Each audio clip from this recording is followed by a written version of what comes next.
Om.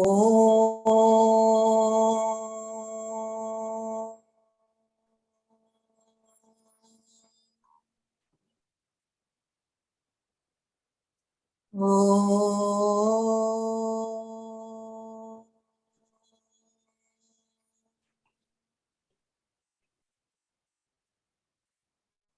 Om.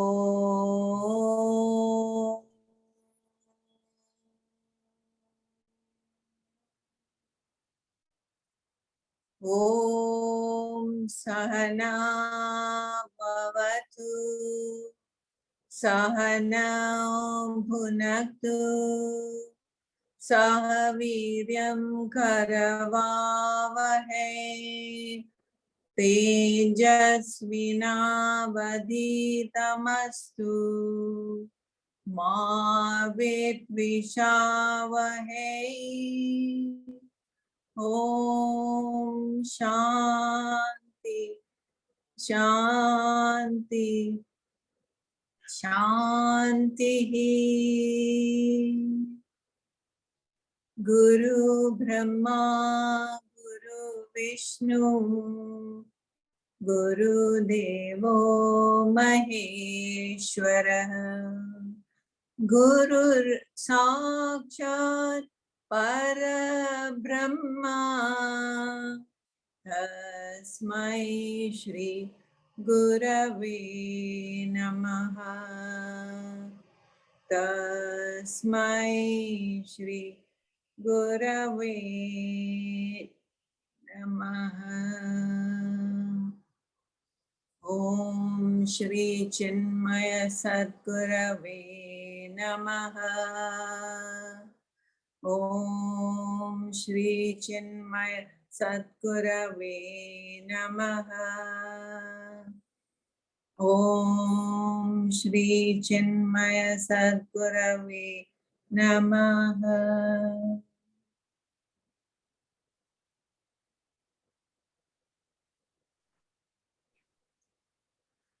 Hari Om Swamiji. We are very fortunate to be a part of this Zoom Jnana Yajna.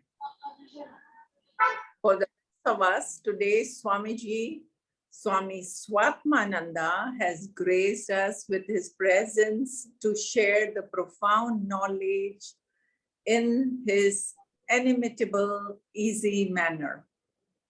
Swami Swatmananda is one of the most dynamic leaders of Chinmaya mission. He completed the Vedanta course from Hawaii in the year 2000.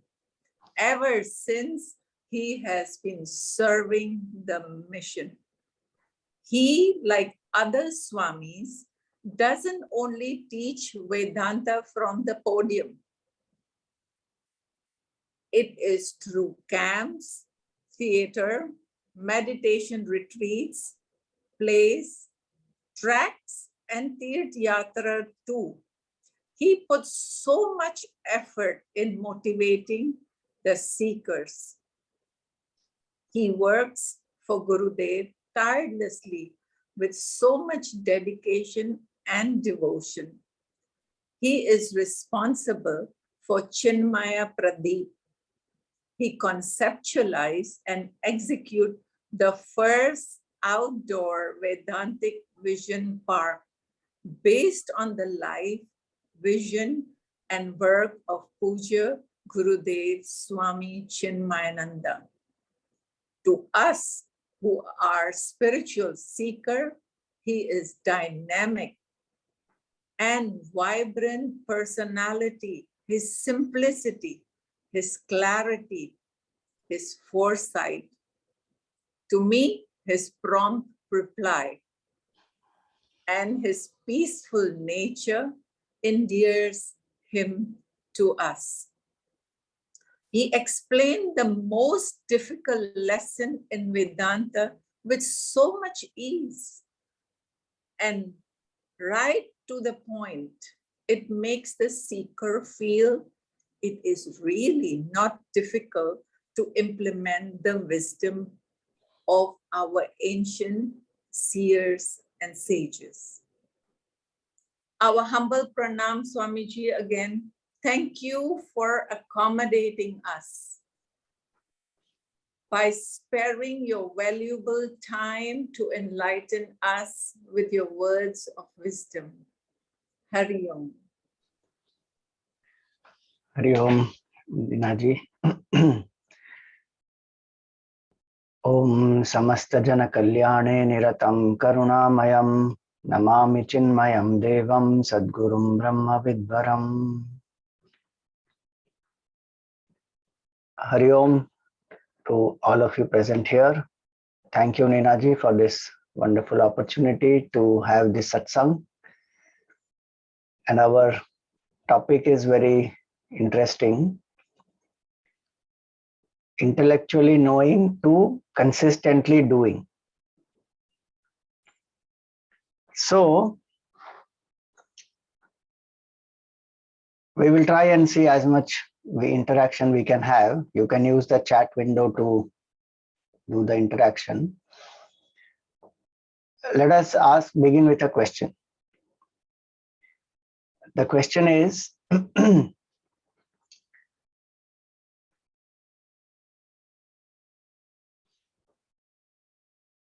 is knowing and not doing more dangerous, or is not knowing more dangerous?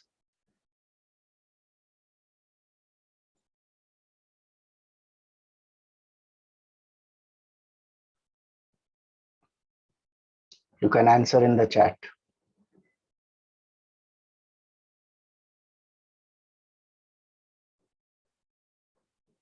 Is the question clear? Is knowing and not doing more dangerous, or not knowing itself is more dangerous?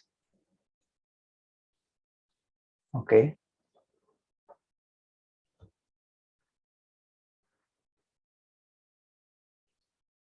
Knowing and not doing is more dangerous. It's like half knowledge. Go with A, right? So there's a beautiful Subhashita which also says that, see, not knowing is ignorance. I don't know. And we know that the cause of suffering is ignorance from spiritual standpoint. Ignorance of the self is the cause of suffering. There's no doubt. But that can go with right knowledge. When I know and I still don't live in the context of our sadhana that leads us to that knowledge, and of course that removes ignorance, then that knowledge is the gap between the knowledge and doing is very dangerous gap. Because it is said that ajirne bhojanam visham, anabhyase visham vidya, ajirne bhojanam visham. That's the line of the Subhashita. Knowledge which is not practiced and food that is not digested is like poison. And so we must ensure that what we know and how we live, there is a alignment, which is what yoga is all about. Yoga means to align the body, mind, and intellect. So the intellectual convictions, the emotional feelings, the physical actions should be in alignment, especially for a seeker. Because if these are not in alignment, and what should they be aligned to? That is also very important. Can alignment of the BMI by itself help us to achieve success? Even a person who is let us say, a terrorist, thinks about violence, feels strongly about it, speaks about it, and hurts people. There's an alignment. So it is alignment as well as the purpose to which it is aligned. That is very important. The purpose has to be righteous, the purpose has to be dharmic, and the purpose has to be such that it will help us to evolve. So that alignment is what is important. Then the consistently doing, see the journey between intellectually knowing and consistently doing, begins with first the awareness of what I am going through and what I want to achieve.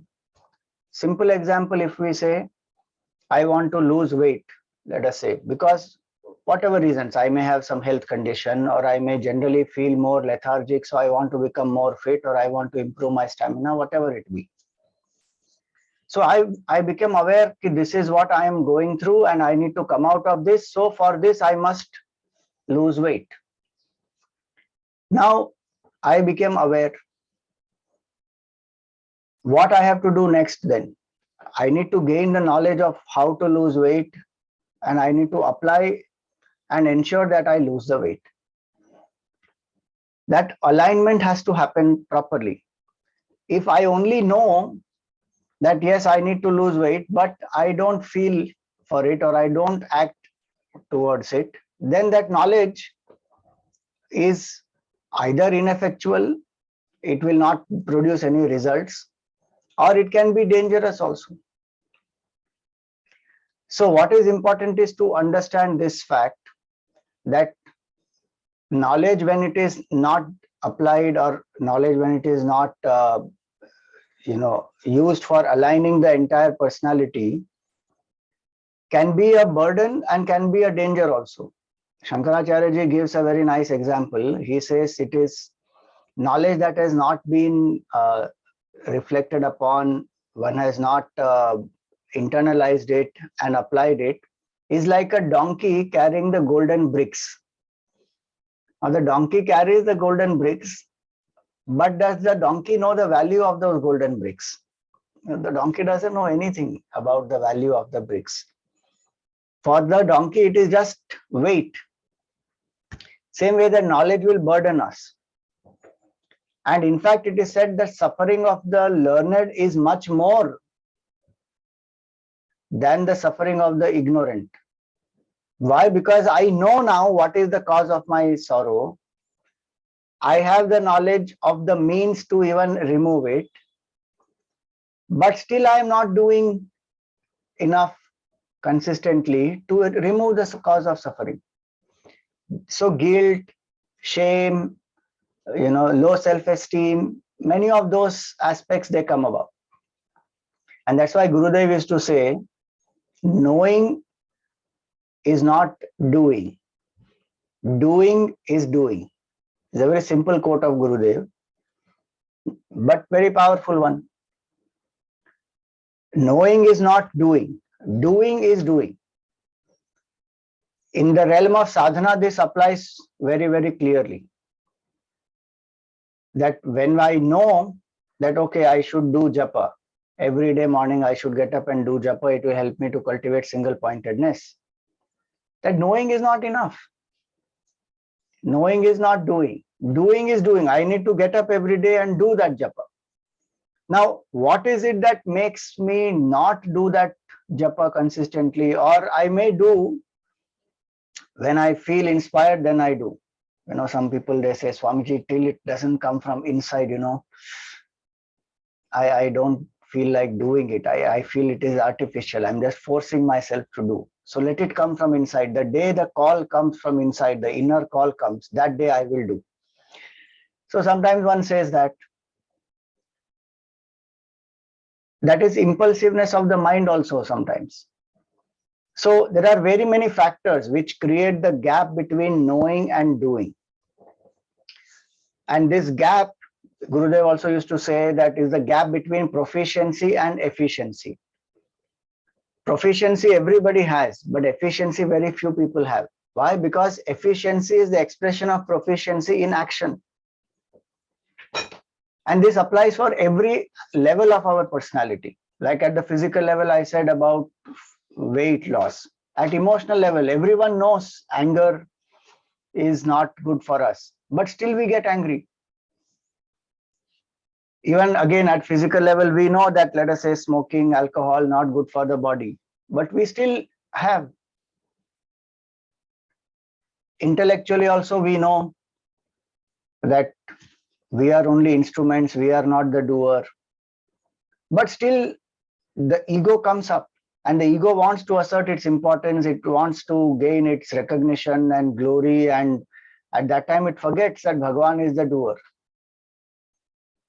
So at all levels, this gap between knowing and doing is what will create many conflicts and sorrows in our life. In fact, a lot of spiritual sadhana is meant for this. Doing what should be done and avoiding what should not be done. It sounds so simple. It sounds like common sense also, that we should do what needs to be done, and we should avoid what should not be done. What is harmful, what is not good for our evolution, one should not do that. But that's the whole human conflict, because our mind goes exactly in opposite direction. Like Duryodhan says, Janami dharmam nachame pravritti. I know what is dharma, but I can't engage in that. And Janami adharmam nachame nivritti. I know what is adharma, but I can't, resist myself. I can't prevent myself from doing it. So that is the sign of a mind which is not anchored in righteousness, a mind which is not trained in sadhana, a mind which is impulsive. There is a, the alignment of body, mind, intellect has not happened with the right knowledge and right understanding.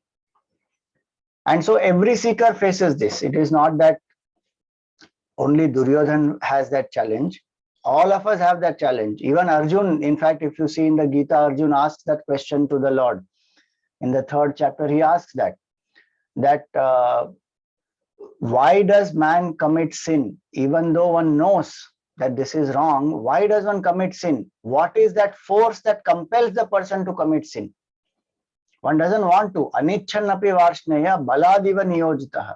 Without, knowing very well that this is wrong and unwilling to do it, still one is pushed. So this is a challenge for everybody. The great masters are those who have put that effort in the sadhana to not only reduce the gap, but eliminate the gap. And that's why their words have a power.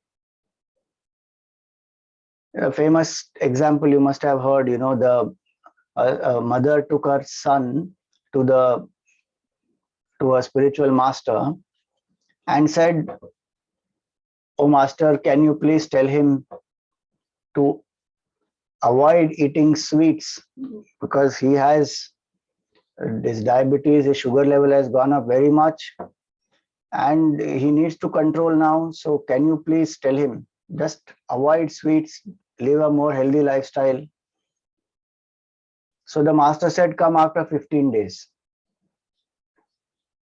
And after 15 days, when he came, the master told the exact same sentence, that why don't you avoid these sweets, take better healthy alternatives, use a healthy lifestyle, have a greater purpose in life." So the mother said, "Same thing you told him, that avoid sugar, don't take sweets. Why did you tell us to come back after 15 days? The master said, "Because first I had to practice. I gave up sugar. Then my words will have power." So how did the great masters achieve that? This gap between knowing and doing bridged. What Gurudev said and how he lived, he demonstrated the Gita way of life. This is how to live. If he said that action is karma yoga, our duties when we do dedicated to Bhagwan, this is karma yoga, then for him, it was really karma yoga. You could see karma yoga in action in his life. If he says everybody is a manifestation of the divine, in so many actions of his, it is demonstrated. Once a yajna got over and his car had to pass through the audience. Generally, his car would be parked in such a way that there is a separate entry for Gurudev near the stage, and the audience have a separate exit. So Gurudev would come from the stage entry and go back from there. This time the arrangement was such that there was no facility like that. There was only one entry. So on the first day, when the yajna got over and Gurudev's car is going through the audience, Gurudev lowered his window glass and he held his hand saying, Krishna, Krishna, I am sorry, Krishna, Krishna, I am sorry. So the person who was driving, after they cleared the crowd, said, Swamiji, what were you doing? He said, you know, all of them are Krishna in various forms. And their mind has been elevated after the yajna is over. And they are going in that state with those ideas in their mind. Their contemplation is going on. And this car going through them affects their contemplation. So I was asking for their forgiveness. So many examples like that. So the point to understand is, between intellectually knowing and consistently doing, the gap has to be bridged, and that is the purpose of the sadhana. Sadhana is not a mechanical process. That is the first point to understand. Sadhana is to align the body, mind, and intellect to the noble purpose. Now, what are the causes because of which this gap is there, and how to overcome this gap? So the causes we will analyze at 3 layers: intellectual, emotional, and the physical level. So at the intellectual level, first and foremost, what is important is to ask ourselves, do we live by our knowledge or do we live by our conviction? What do you think? What do we live by? Do we live by knowledge or do we live by our conviction? You can type in the chat.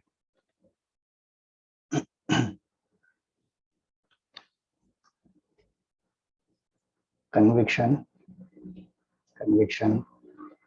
knowledge, conviction. Right. Conviction. Perfect. All of us live actually by our conviction. Knowledge has a role to play, there is no doubt. Knowledge, when we reflect upon that knowledge, becomes our conviction.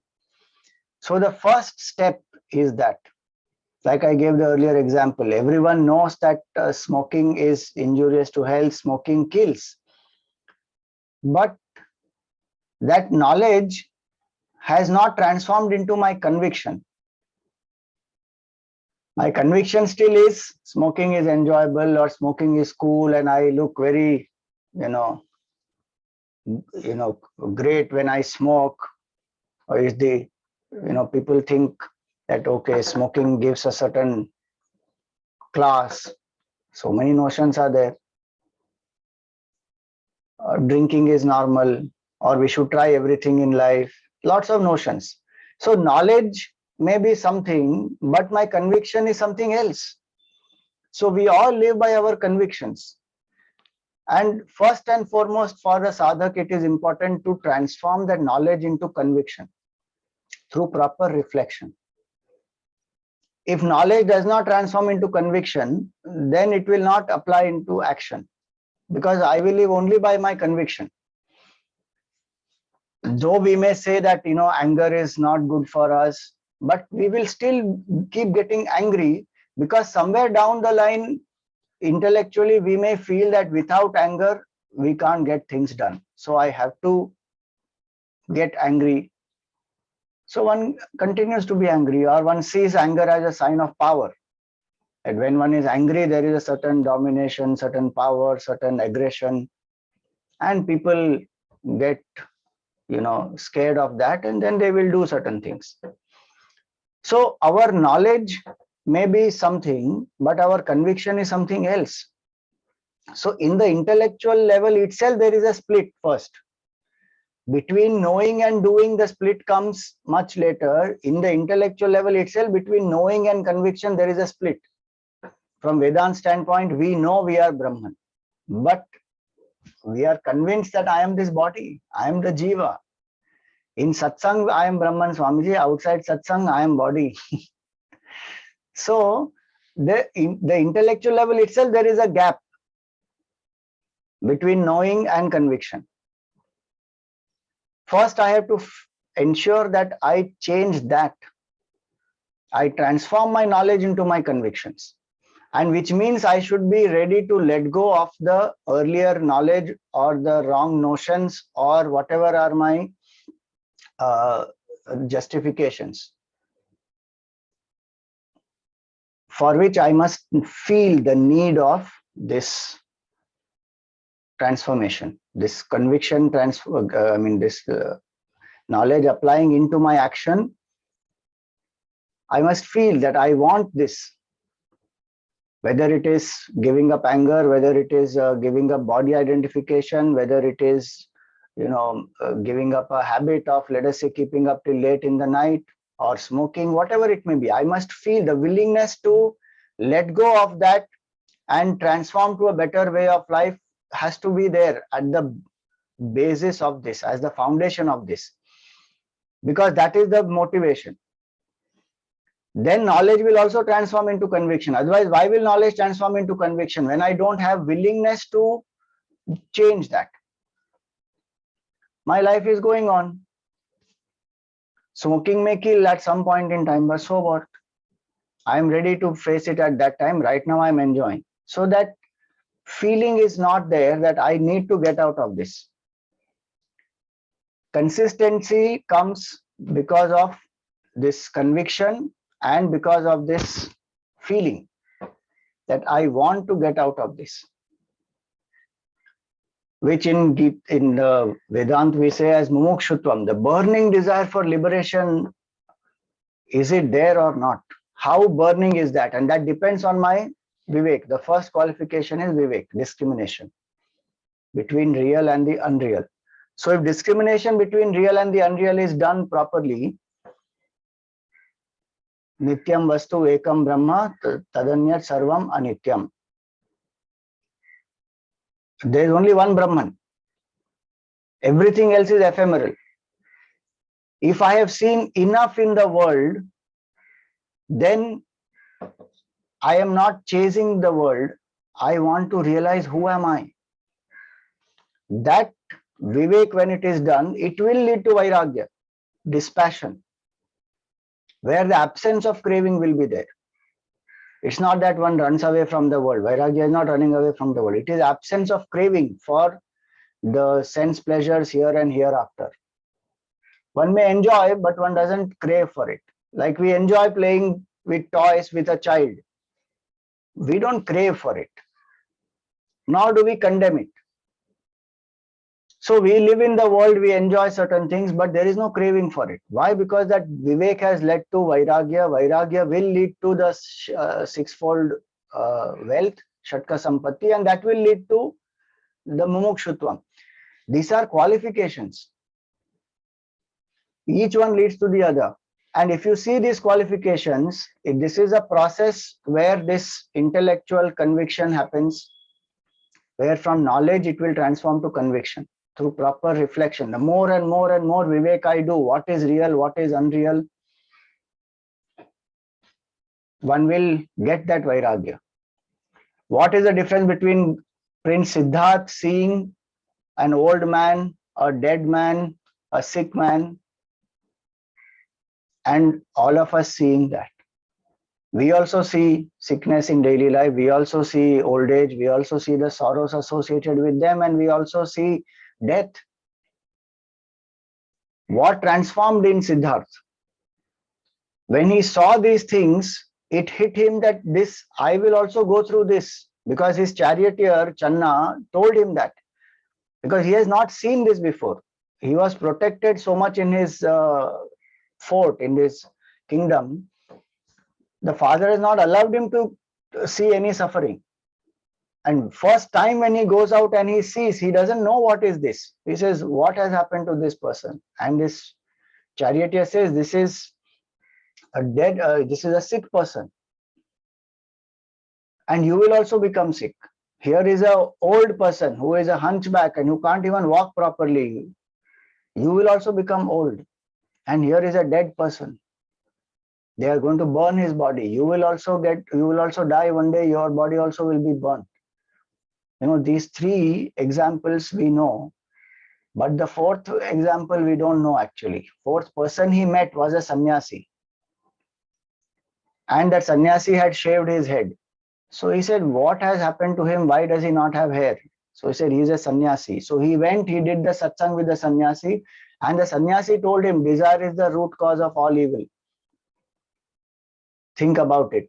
And that one satsang he internalized, he reflected upon it for days on end, thought about it. If this is what life is going to be, then what am I doing here? I want to find the solution for this, how to overcome sorrow. That is the transformation happened. Why? Because his knowledge, he was ready to let go of the old knowledge and replace it with the new. So first is to ask myself that, am I intellectually clear about whatever I'm trying to achieve? It may be my puja I want to be consistent in, it may be my contemplation, it may be any other work, it may be a habit I want to live, whatever it may be. Am I convinced that I need this? What is that better way of life which I want to experience? What is that limitation or the sorrow or the pain that the present knowledge and present way of life is creating in me? That should be very, very clear to us. Because if that is not clear, if it is just some, like many times it happens that we do things because we imitate, not because we really feel the need for it. Everybody is doing, Gita class, so I also want to do Gita class. Today, there are people who don't want to study the basic books of Kindle Life, Self-Unfoldment, Bhari Govindam, Tattva Bodh, Atma Bodh. Swamiji, I want to do Gita class. All my friends are doing Gita. I also want to do Gita. But study the fundamental books first. And why do you want to study? Either it is because everybody is doing, or one feels, some level of certain intellectual achievement, as though, I go to the Gita class, I study Vedanta, it is very abstract, it's amazing, So one may start in through those ways, but one will not be able to sustain if the need is not very clear. As we study and we reflect, we can also become aware of what our life is all about, how we can live a better life, how we can realize Brahman. So then slowly the transformation can happen. There is no doubt in that. But as we study, is this happening to me? That is a question I have to ask. Do I feel that the present way of my life, I want to let go?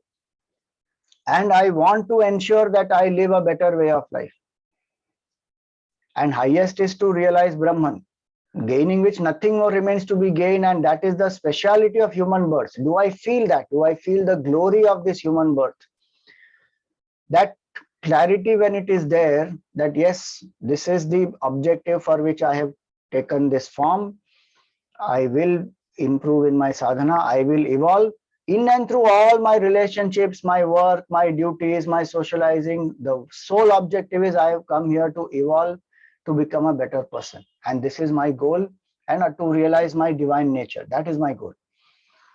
Every single day, in management workshops and goal setting workshops, they tell this, that you write down your goals, and those goals must be SMART goals. They must be specific, measurable, achievable, realistic, time-bound. Don't be vague about it. Write down. So one has to write down. You can apply this to a certain extent even here. It will help to remind oneself, because we keep forgetting. Our intellect keeps on creating new desires based on the past vasana. So we keep forgetting the goal, or the goal becomes, we postpone it because other desires have taken over. So every single day when we read that, this is my goal, this is what I want to achieve, whether it is realizing Brahman or cultivating a particular quality or becoming more consistent in my spiritual sadhana, whatever may be the goal. So when we write a goal statement and read that every day and also reflect on this, that why is it that, what is it that I'm going through? What are the better ways of living? What is the benefit of that? So that is the first aspect. The gap between intellectually knowing something and being convinced about it, that gap has to be filled first. That happens through reflection upon the higher way of life, as well as on the sorrows of present existence. And all this I'm saying is not, I'm not saying by myself, it is there all in the Gita, in the scriptures, beautifully. In the Gita, Bhagavan says, Anityam Asukham Lokam Imam Prapya Bhajasvamam. Having attained to this world which is anitya, which is ephemeral, Asukham, there is no sukha here. Then what am I living here for, Swamiji? Bhajasvamam. Bhagavan says, you seek me. Because this temporary world it is. How much will we keep chasing? And have we not seen enough? In the corporate world, there's a nice saying, in the world of rat race, even if you win, you still remain a rat, always afraid of a cat hiding below a mat. Fear and sorrow, they don't go. We can achieve anything, but we will still remain finite, and that finitude is sorrow. So the seeker who understands this says that this human life is a great possibility to realize that. So the more and more I reflect upon it, the urge to do sadhana will come from that conviction. It may not come from knowledge, but it will definitely come from conviction. Because as all of you said here, conviction is that we are living by our conviction. So we have to transform the knowledge into conviction through proper reflection. And that reflection happens, it is said there are 4 stages. 25% one gets through a teacher, Acharyat Padam Adatte, Padam Shishya Swamedhaya, 25% by one's own reflection.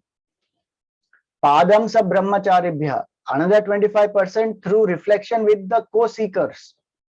That's why the study group, etc., that Gurudev started, so that we reflect loudly, we understand each other's perspective, different ways of understanding the knowledge is there. So the churning happens in the group. And 25% by time. As we experience life more and more, we reflect upon it in time. So these are 4 stages that one goes through. Not necessarily it has to happen sequentially only. It can happen simultaneously also. We can learn 25%, we can reflect by ourselves, we can do groups discussions. And anyway, we are going through life every moment. So it can happen simultaneously. Through this, the intellectual knowledge will transform into intellectual conviction. So that is the first part. Now, another aspect. We may know certain things, but there may be a lot of justifications and excuses that we may be harboring in our mind. Those justifications we have to become aware of. That what are the justifications in my mind to continue this old way of living? Though I know a higher way of living, what are the justifications? What are the excuses? Like I said, anger is a sign of power. And if one has to say that, if I forgive, then people will take me for granted. And they may continue to hurt me and harm me. So I don't want to forgive. Now that's a justification which will be there in the mind. Not that we should not be cautious. We can definitely be cautious, but many times it's a justification in our mind that we are holding on to because of our own conditionings. So we don't want to let go. We don't let go of past hurts because we feel that if I hold on to that, then I will remember and I will not allow people to hurt me again. If I drop that, then I may get hurt again. But one has forgotten that it is not holding on to hurt which helps us. It is learning the lesson and dropping the hurt that helps us. One has to move forward. So there will be justifications. Like if I want to get up early in the morning and go for a jog, I know intellectually it is very important for me to do that. But when morning alarm rings, I put the, press the snooze button and then again go back to sleep. Why? Because the justification will be, I have worked very hard. I deserve this sleep. I don't want to get up early morning and go. Enough struggles I'm already going through in life. So I want to stay in bed. So justification will be there and it will seem very valid also. A seeker must become aware of that. Like simple example for sadhana, the justification is what? There are many important other things to do. I have my duties, I have children, I have a husband or a wife, I have things to do, I have a professional work, responsibility, and there's too much going on right now, so I can't do sadhana today. Now it seems a valid justification. But that is what the seeker has to be aware of. That's why the first point is important. How badly do I feel that I want to get out of that state?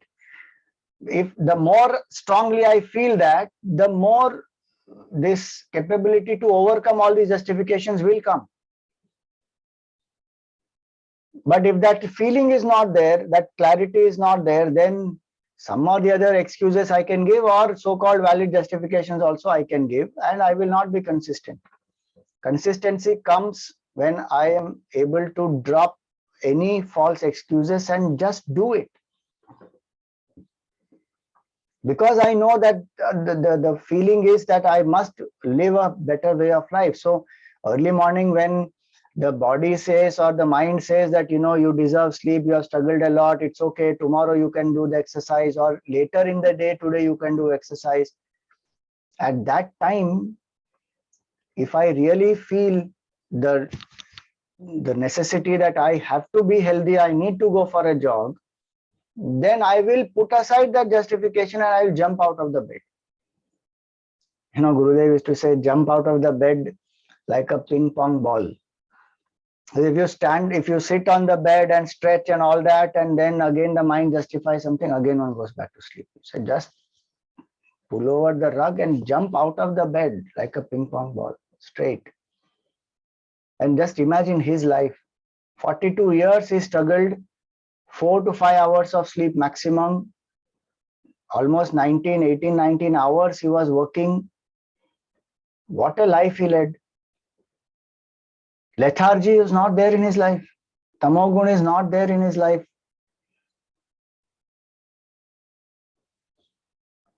I'm told, I am not sure how, when did it happen, but I've heard about it that when Gurudev's talks were organized in Jakarta and all permissions, everything were done, and then last minute the permissions were withdrawn and the talks could not happen.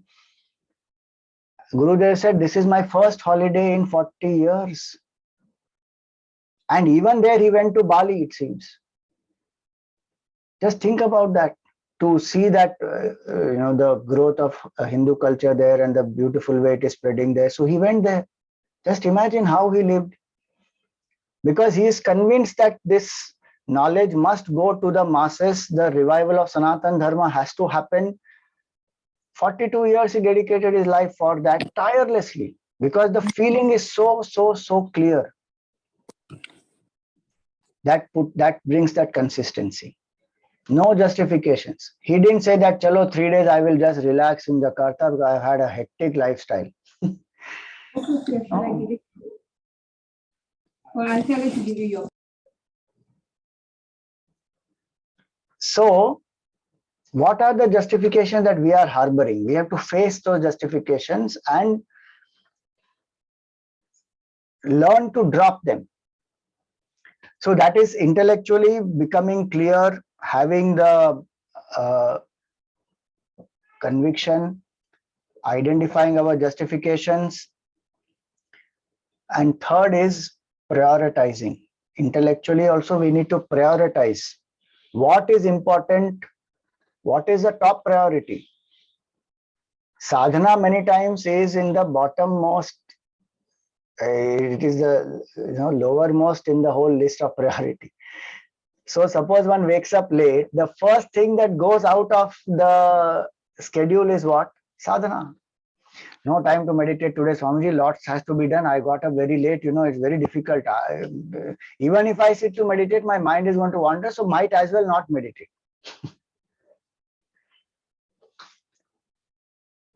Do we say that for food? Do we say that for other work, duties, profession? We don't say that. But it happens for sadhana. Because what happens? We think it is optional. It is not there on top priority list. Other things are occupying that. Again, it's a question of clarity. So what is my top priority? My teacher used to say, guard your sadhana like a snake. The snake guards, let us say, a pot of gold coins. The snake will guard. It will not allow anybody to come near that. He used to say that, guard your sadhana like a snake. Everything else can revolve around that, but it should not get affected. That's the seeker's mindset. Because the seeker has done vivek, understood it is ephemeral.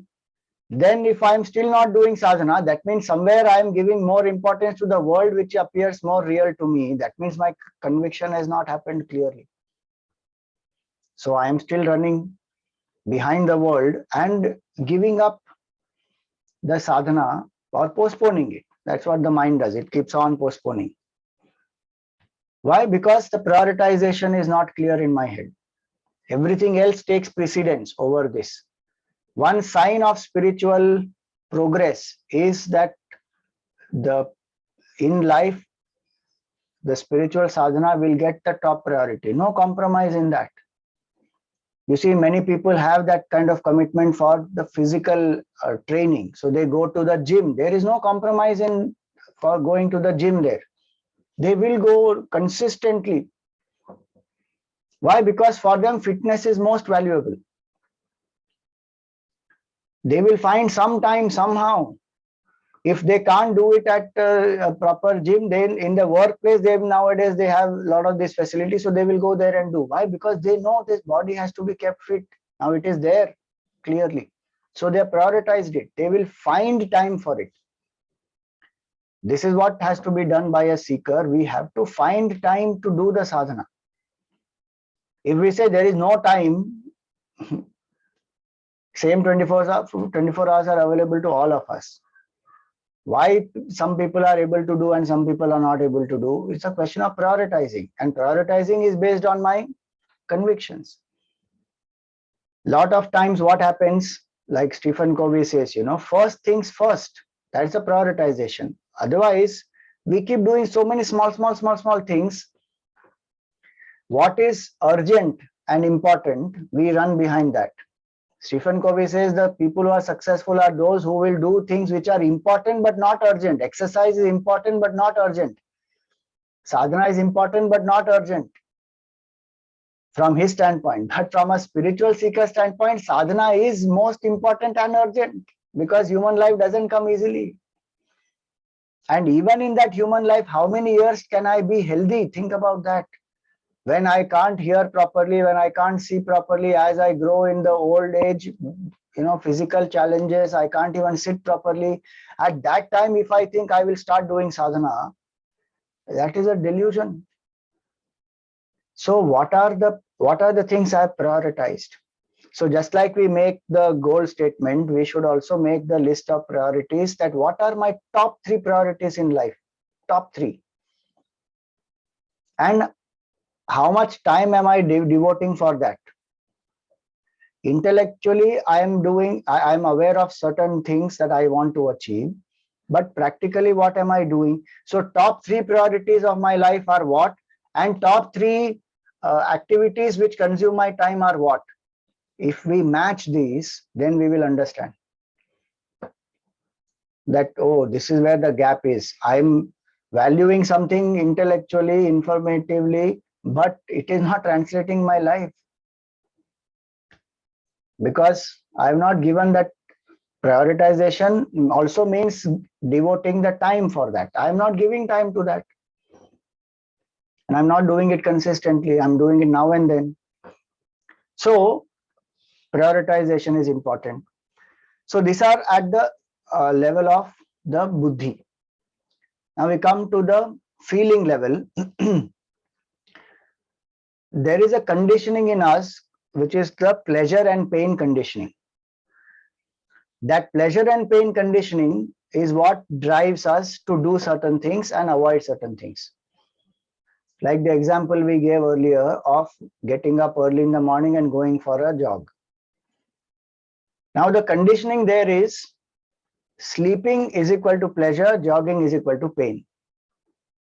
So this pleasure pain conditioning is what drives our behavior.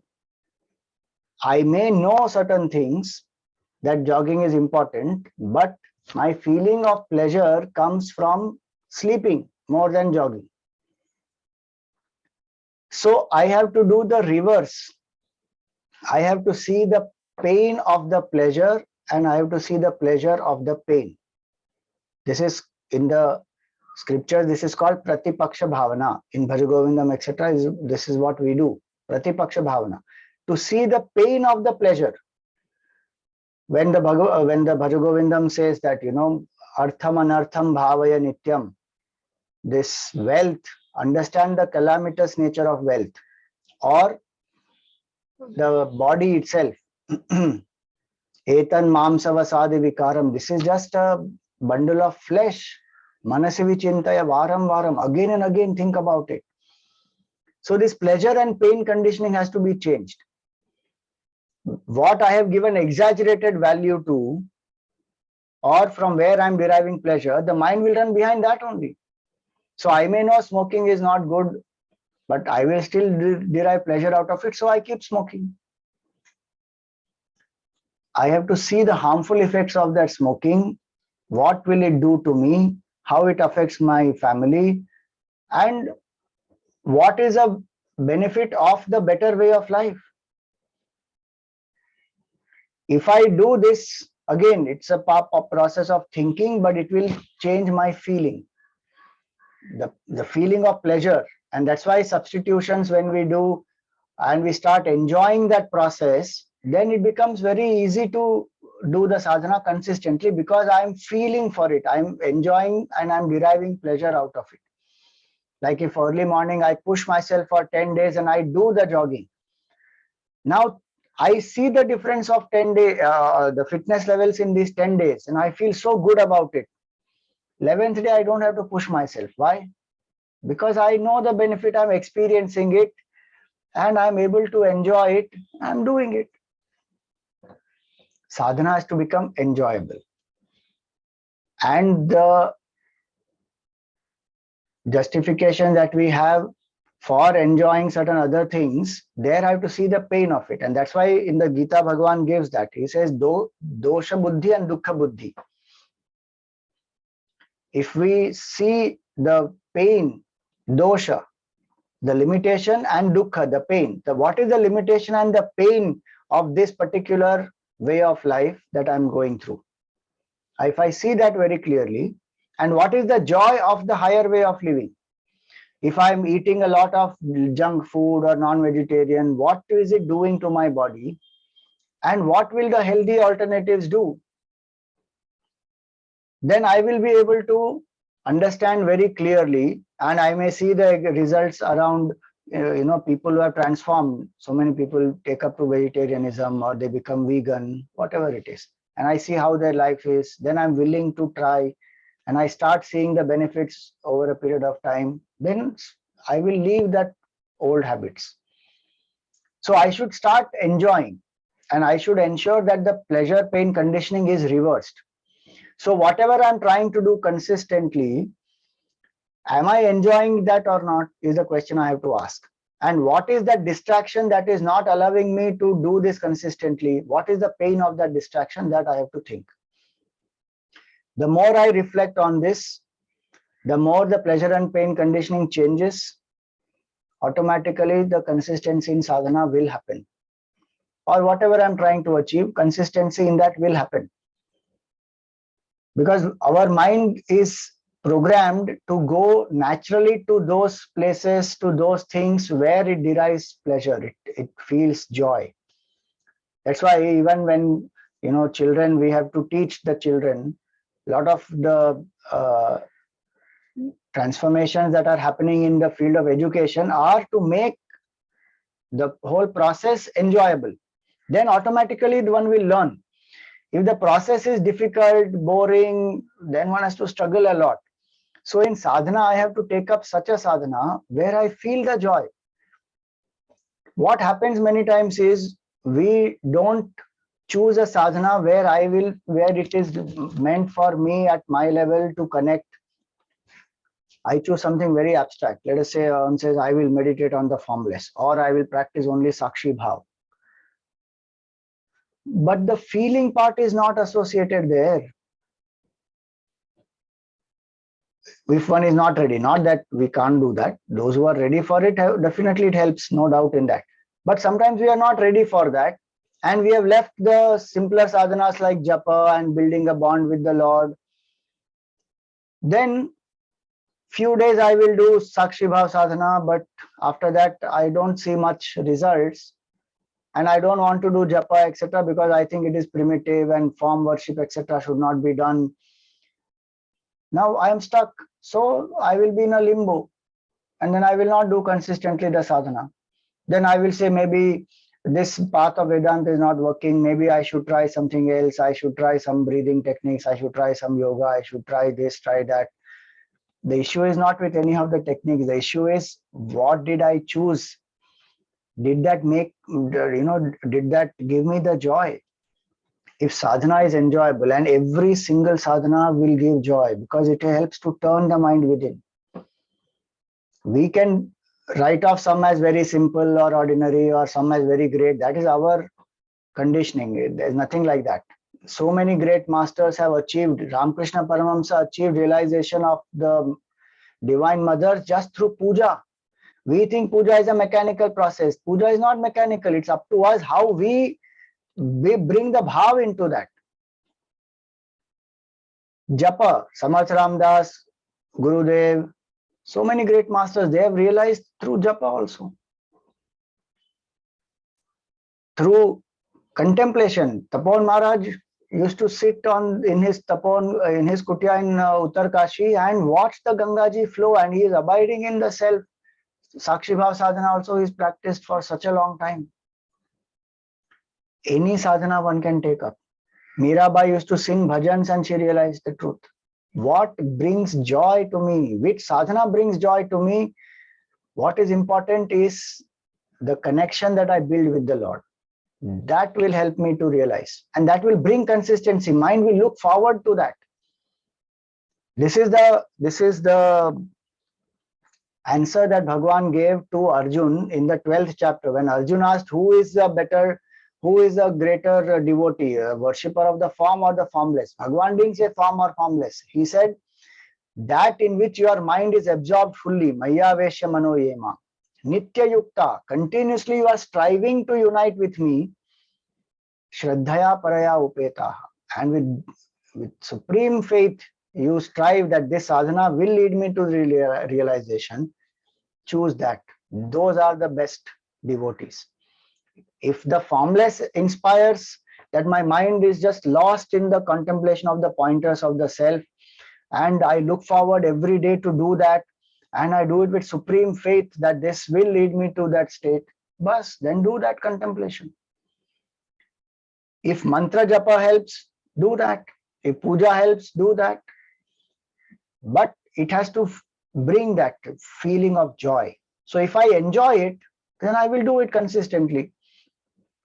So intellectually, we spoke about a few aspects. Emotionally, we spoke about a few aspects. Pleasure and pain conditioning, we have to reverse. And also we have to start enjoying the process of sadhana. Then we come to one more aspect, which is the distractions what are the distractions that are there in my life, and I have given some importance to those distractions, then naturally it is going to affect my application. So I may know that exercise is good, I may know that I must live a balanced life, etc. But suppose I'm addicted to browsing late in the night and binge watching some, a series of episodes, or I'm attached to a particular type of food, or I'm attached to certain other sense enjoyments, then I may know many things, but those distractions have a lot of power. And I've given them that much power.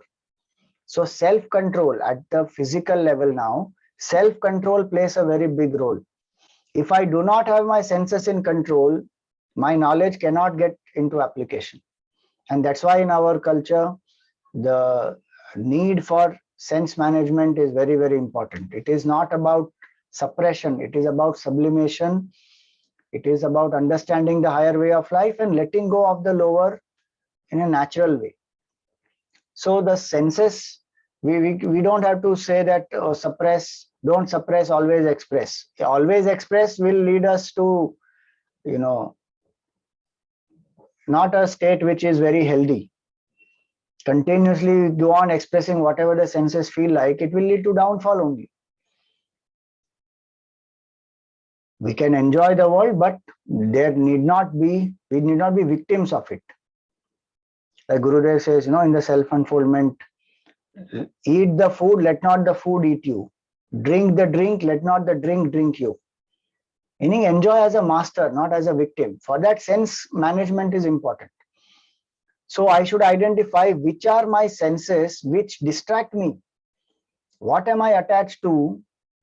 Whether it is some food, whether it is some music, whether it is some things that I see, or some praise that I want to hear, or some gossip I'm attached to.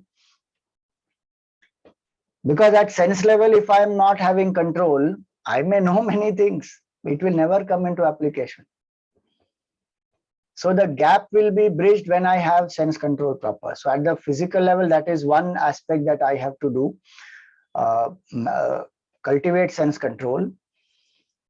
And also at the physical level, what is important is to monitor the results. Not on a daily basis, but on a periodic basis. Because what is measured and monitored, there will be consistency. Like you see, if I have to give you an example for weight loss, a lot of people, when they enroll for a weight loss program, what do they tell them to do? The dietitian or the nutritionist will say, you write every day what you are eating. They have to maintain a food diary. Because calorie deficit is the only way to lose weight. There is no other way to lose weight. You have to burn more calories than you consume. And how much are you consuming? You have to write. So they will write, make them write food diary, right? And that keeps the mind also alert. Today I slept, because one day may be a cheat day, but actually the mind keeps doing cheating throughout the day. The nutritionist may allow only once in a 15 days as a cheat day, but our mind keeps cheating here and there. And if we start writing, it gets measured, it gets monitored, results will come. Consistently, we will be able to see that, oh, this is where I am missing out on, or this is where I am compromising. What happens is, that is not a very comfortable feeling. That is what I want to avoid, so I don't want to measure. The mind plays that trick. So at the physical level, I have to measure. Today, did I do sadhana? How much sadhana did I do? 30 minutes of japa or puja or whatever it is. Did I do? A tick mark has to be there. If the tick mark is not there, and I don't mean to say that do it mechanically just to put a tick. No. The reason to measure is when I see that how inconsistent I am. One day I do, 3 days I bunk, another day I do, another 2 days I do, again another 5 days I bunk. It will make me feel uncomfortable. And when I do consistently, it will make me feel good. And I will see results also. So do we measure our sadhana in the terms of consistently doing? If I continue to measure that, then as a seeker, I will become aware of my flaws, my distraction, because why did I not do on those 3 days? Then I have to sit and introspect.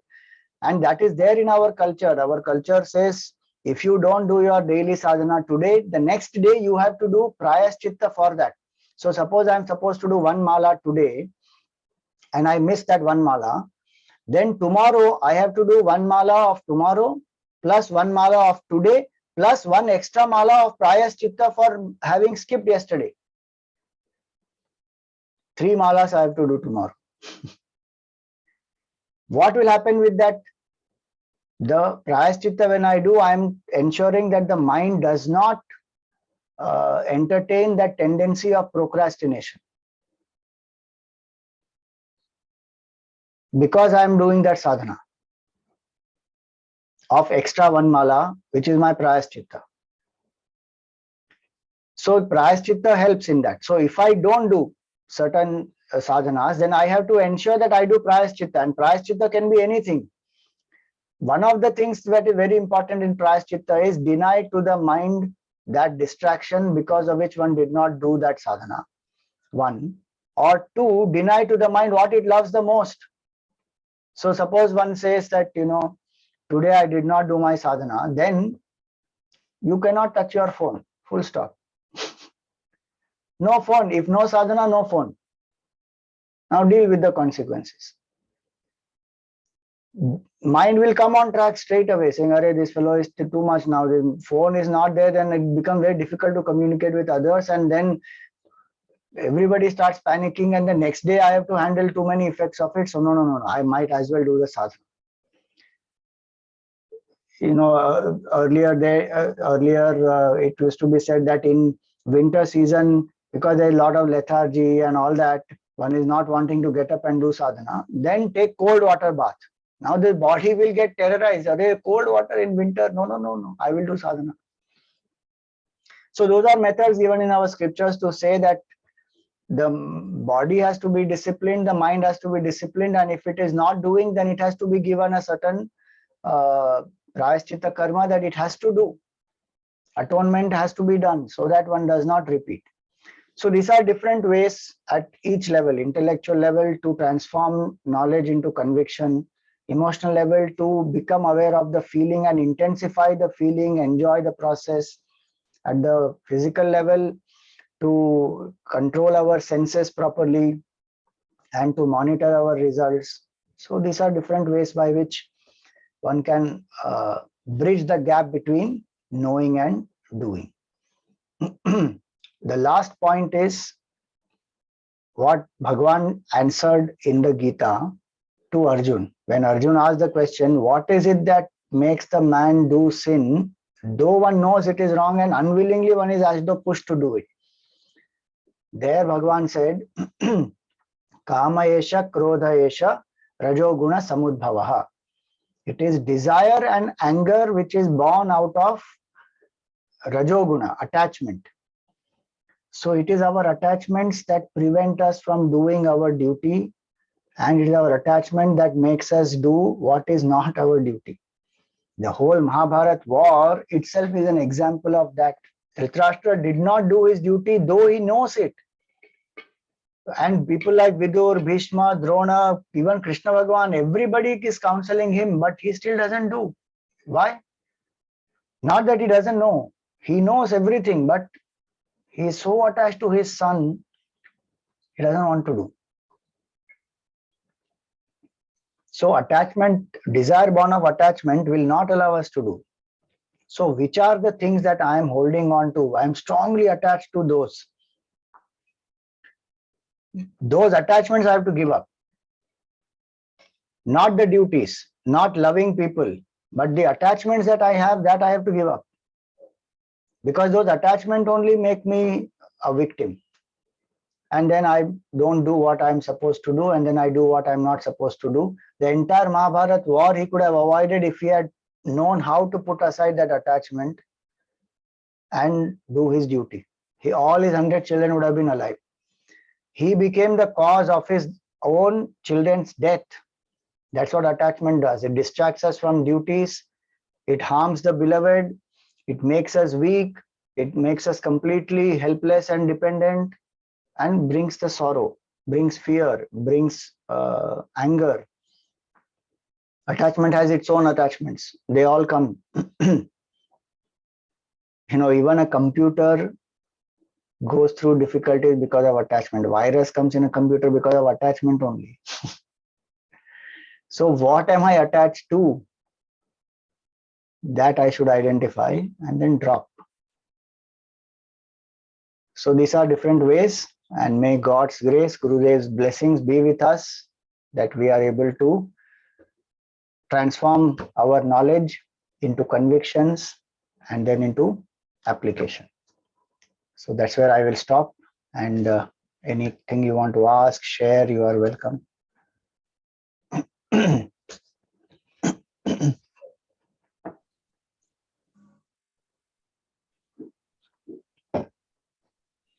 If anybody has a question, please kindly unmute yourself and you can ask Swamiji.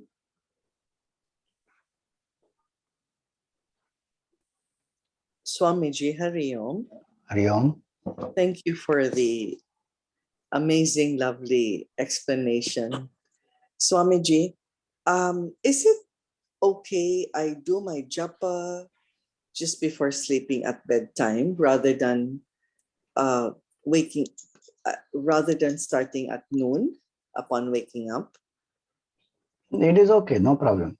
Whenever you are fresh and whenever you feel the mind is able to concentrate and focus, you can do the job, no problem. Yes, I precisely want the bedtime to quieten the mind down. Yeah. Okay. But ensure that you are sitting and doing the japa and then you go to sleep. Yes. Yeah. Yes. Perfect. No problem. Thank you, Swamiji. Swamiji, I have a question. Hari Om. Yes, Hari Om. Are our duties also considered as one of the sadhanas to the family? So duty is definitely one sadhana towards the family, and when we dedicate it to Bhagwan and do it, then it becomes karma yoga. Otherwise, it's a duty towards my family and I have to do, there's an obligation. It is called as the niyata karma, that I have to do duties towards my family. But it becomes a proper sadhana when I do it with a worshipful attitude. Work done with a worshipful attitude becomes the sadhana.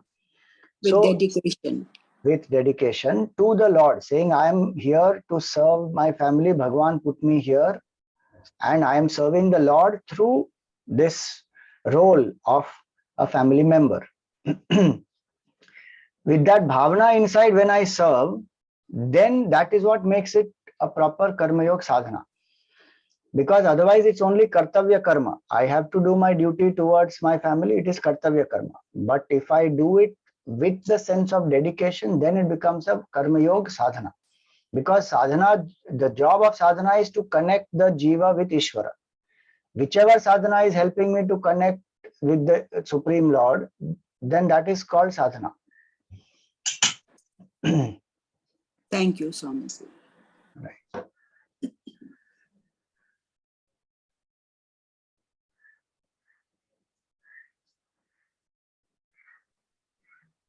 Anybody else?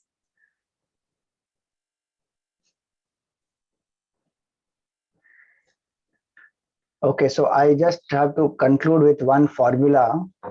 I just to remember as a memory aid. The formula is clarity plus courage plus consistency is equal to change. Clarity at the intellectual level I must have. Courage to drop my attachments and the justifications, excuses, and consistency to do it regularly. If these three come together, change will happen in life. Either of these three is not there, then we don't see the change and transformation. Sometimes there is clarity but no courage to drop. Of course, that clarity is not 100% then, but that's what happens. Sometimes there is consistency but there is no clarity that why I'm doing this consistently. So all the three should be there. Clarity plus courage plus consistency is equal to change. So that's what is the formula. Thank you.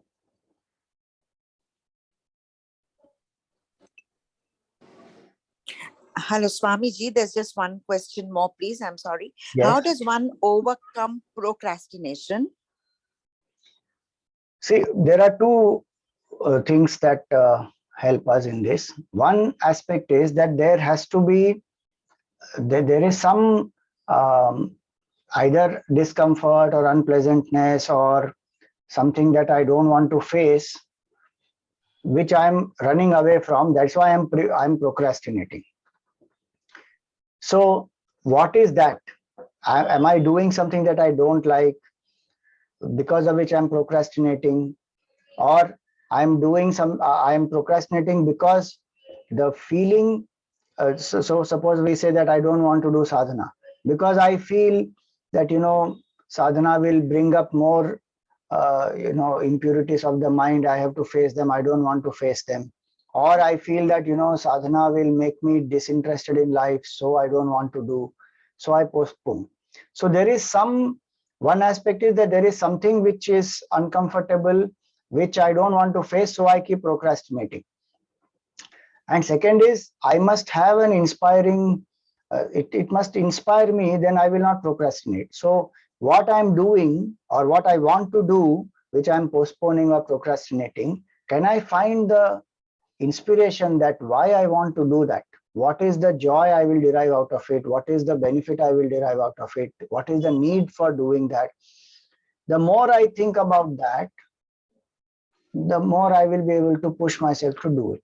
So in a broad way, these are the two main reasons. Then we can break this down into many other small causes, but mainly it is these two which make us procrastinate. So how to overcome that is become aware of the feeling of discomfort that it is bringing, if at all it is bringing, and also try and infuse more energy, enthusiasm into what I really want to do and how it will benefit me. Then I will consistently do it and not procrastinate. Thank you very much. Thank you.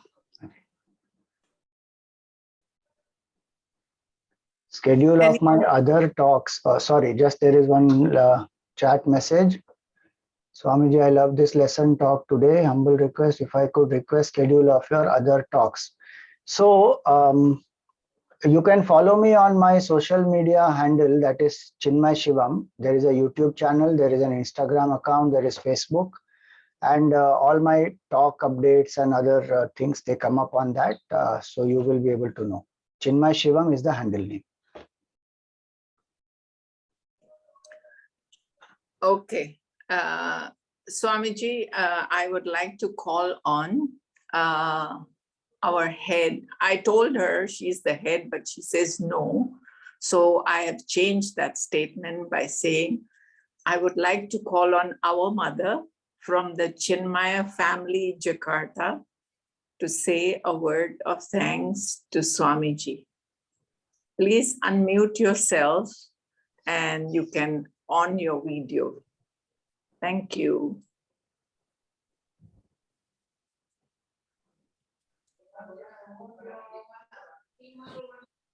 Yeah. Om Shri Gurubhyo Namaha. Pranam Swamiji. Hari Om Lakshmiji.